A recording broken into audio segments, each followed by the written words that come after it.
Di informasi lainnya, pemirsa, diduga cemburu istri punya simpanan laki-laki lain. Seorang suami di Desa Prabu Muli 1, Kecamatan Buara Lakitan, Kabupaten Musirawas, tega membakar istri dan rumahnya. Inilah video rekaman amatir warga saat kebakaran rumah yang terjadi di Desa Prabu Muli, Kabupaten Musirawas, Sumatera Selatan. Rumah tersebut ternyata dibakar oleh pelaku Nedi Nasiro. Selain membakar rumah miliknya, pelaku juga membakar istrinya bernama Reni Sepriani. Beruntung nyawa sang istri berhasil selamat, namun mengalami luka bakar parah di sekujur tubuh.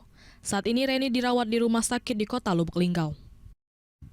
Peristiwa ini terjadi lantaran pelaku terbakar api cemburu yang menduga sang istri berselingkuh dan memiliki pria idaman lain.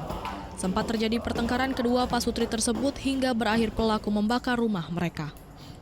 Usai melakukan aksinya, pelaku ditangkap Satuan Reserse Kriminal Polrestabes Musirawas untuk dimintai keterangan dan pertanggungjawaban.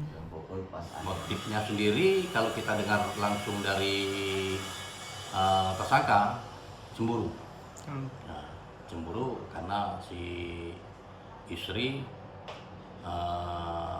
suami curiga terhadap istrinya ada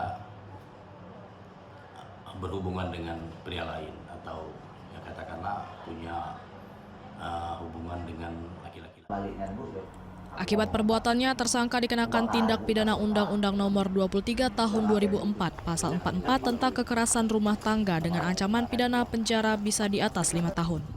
Dari Musirawas, Sudirman, iNews melaporkan.